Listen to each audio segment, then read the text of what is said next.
Quel est le constat qui a été fait au niveau de l'hôpital? Comment ça s'est passé? Au niveau de l'hôpital, quand je suis arrivée, les infirmiers ont pris ma fille, celle de 7 ans. Ils m'ont demandé de sortir. Je n'ai pas pu supporter. J'ai poussé la porte, je suis entrée. Je leur ai dit, je suis forte. Ils m'ont demandé qu'est-ce qui se passait. Ils m'ont d'abord demandé, elle était malade. J'ai dit oui, elle a menacé un peu, elle a fait un peu de fièvre dans la semaine, mais c'est passé. Elle n'a pas chauffé, rien. Mais elle avait la varicelle, les petits boutons.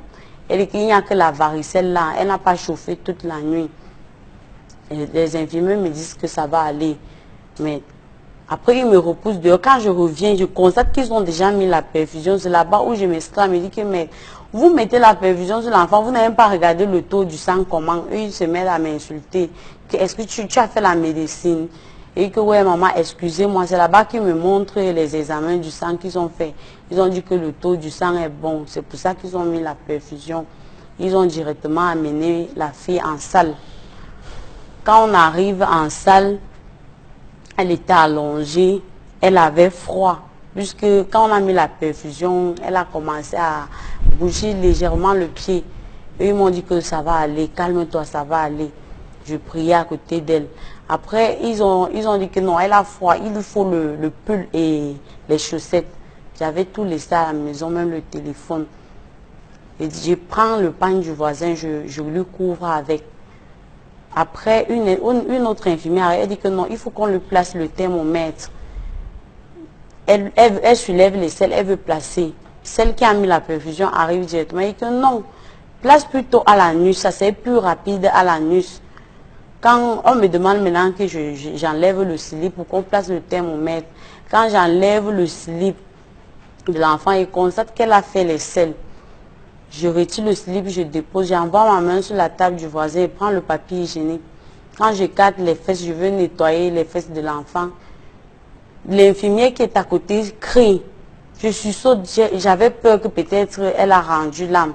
Je m'en vais, je soulève la bille, je mets ma main, je constate que le cœur bat. Je reviens encore, j'écarte les fesses de l'enfant. C'est là-bas que je constate qu'on a dévié chez l'enfant. Qu'on a sodomisé l'enfant.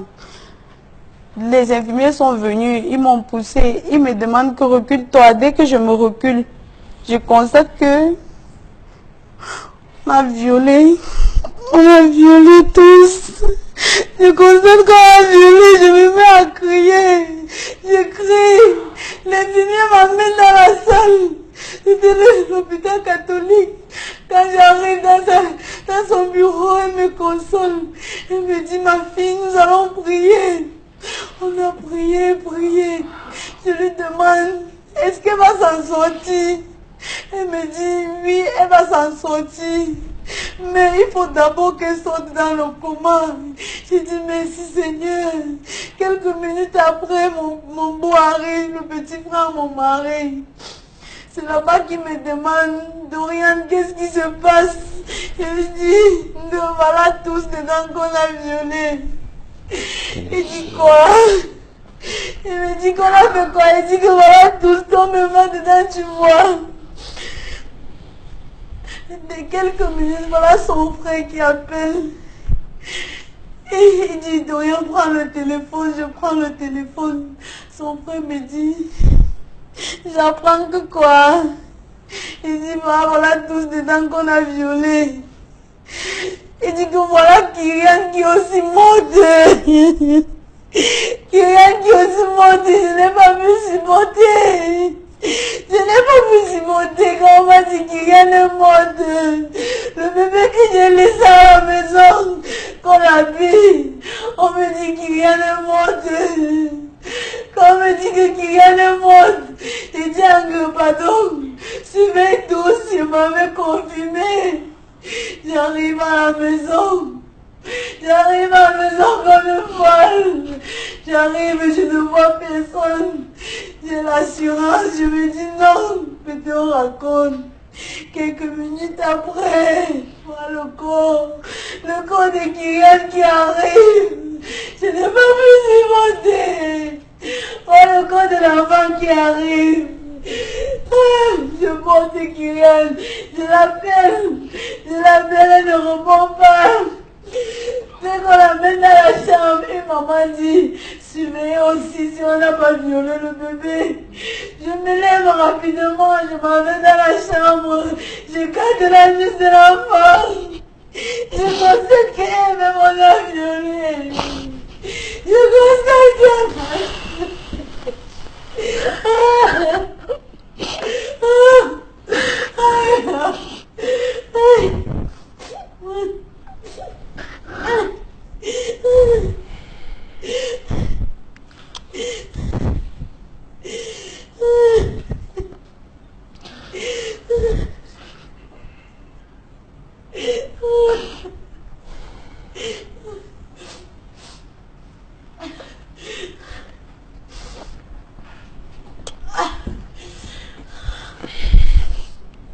Allez-y, madame. Pleurez si ça peut vous consoler. Ne vous retenez pas à pleurer.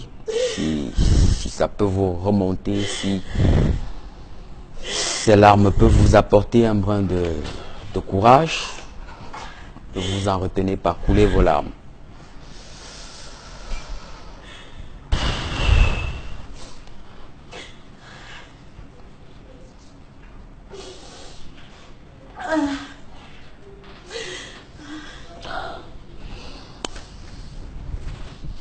Alors,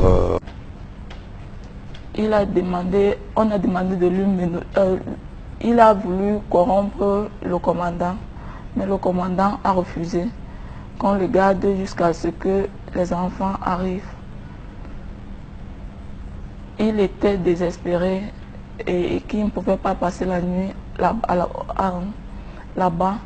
Il a donc appelé sa femme de venir avec les enfants. Au moment où sa femme vient avec les enfants, je constate que les enfants avaient déjà maigri. Ils étaient comme des enfants atteints du kwashiorkor. Je me suis dit que peut-être c'était mon absence. Et aussi comme une autre femme ne peut pas prendre soin de l'enfant d'une autre comme pour elle. J'ai donc récupéré mes enfants. Et suis allée à la maison. J'arrive à la maison. Étant même en route, Théana me dit que quand je porte ma fille en main, elle me dit que maman, mes fesses me font mal. J'ai cru que bon, elle bavarde beaucoup. Je suis arrivée à la maison. L'enfant ne chie que dans l'habit. Mon fils ne chie que dans l'habit.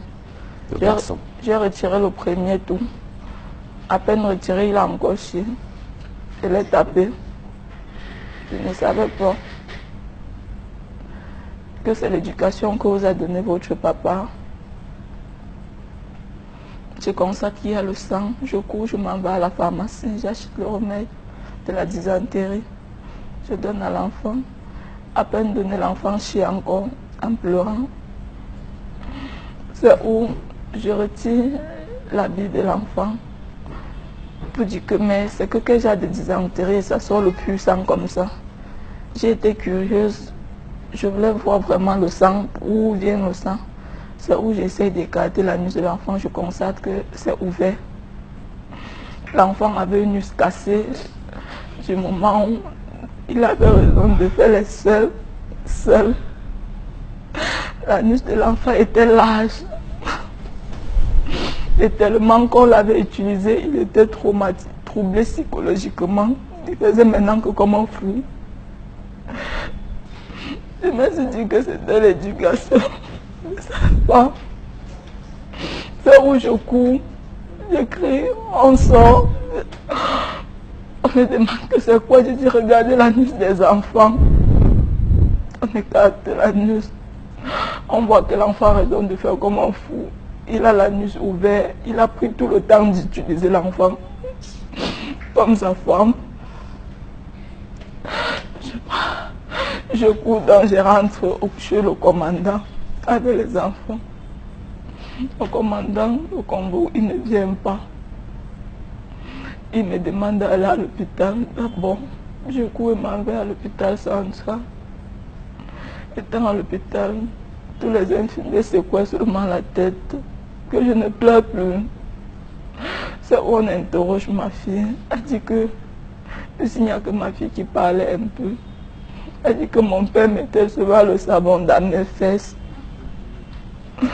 Elle dit que dans les fesses de ton frère aussi. Elle dit que je n'avais pas vu. On n'entrait que dans une autre chambre avec. On est parti à l'hôpital. J'ai fait... J'étais à l'hôpital, j'étais dépassée. Je suis allée chez le procureur. Avec le carnet, ils m'ont demandé le certificat médical. Et je suis rentrée faire. Rentrée chez le procureur, on l'a convoqué. Il dit qu'il est dans son village en train de célébrer son mariage. Que c'est jusqu'après le mariage qu'il serait disponible. Le procureur m'a demandé de partir. Et revenir après, je suis rentrée à l'hôpital.